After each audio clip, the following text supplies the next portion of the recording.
freedom and the joys and the dangers of freedom.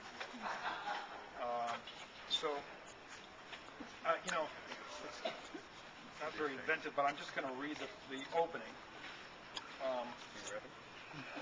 And I should say before I read this, I thought, when I started to write it, I thought, I sort of had the story all mapped out in my head. I knew where it was going to go. I knew where it was going to start, the whole thing. So I thought, this is great. But I always throw the I Ching. Everybody familiar with the I Ching? The Chinese Book of Changes, where you throw the coins and it gives you a little thing. So I always do that before I start some new project. And I threw it for this, and I got difficulty at the beginning was the thing. And I thought, difficulty at the beginning? I'm not going to have any problem with the beginning. I know what the beginning is. I know, you know, I know where I'm going to start. I had the damnedest time with the opening. I wrote 5 different versions of the opening. I finally gave up, just went ahead with a book, and then at the end came back and wrote the opening. And I still had to slug my way through it. I mean, some things come easy and some things don't. I probably should have told you all this after I read the because now I've built it up or anyway. Oh, yeah. And now it's only, say boo. It's only about 1 page. So glasses. David, are you going to record? Are you going to have? It's the best you can. Have what? Record your books? Oh, books on tape? You know, I don't know. I wanted them to do it with the last one. They didn't. That would be nice. Yeah, I know. It would be nice.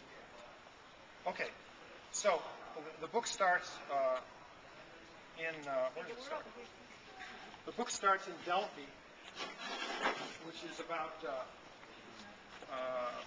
3 hours from Athens, and Delphi was the center of Greek spiritual life for thousands, maybe 1,500, 2,000 years.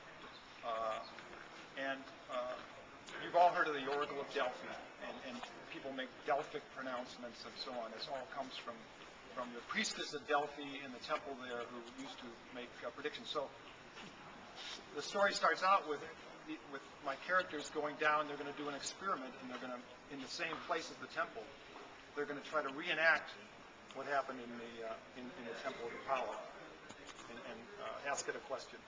Anyway, this is just the beginning. Our descent down the cliffs began around midnight.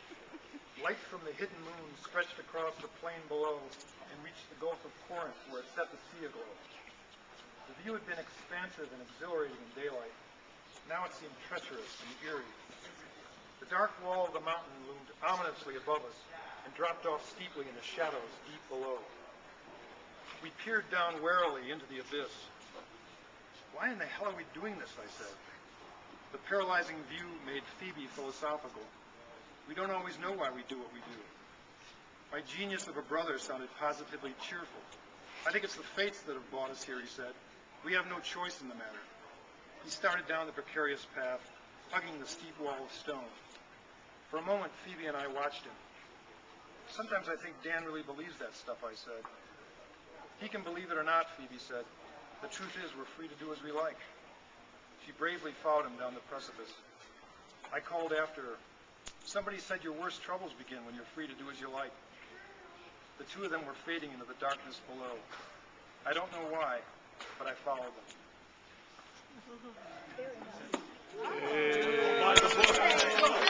All that struggle for the opening was all right.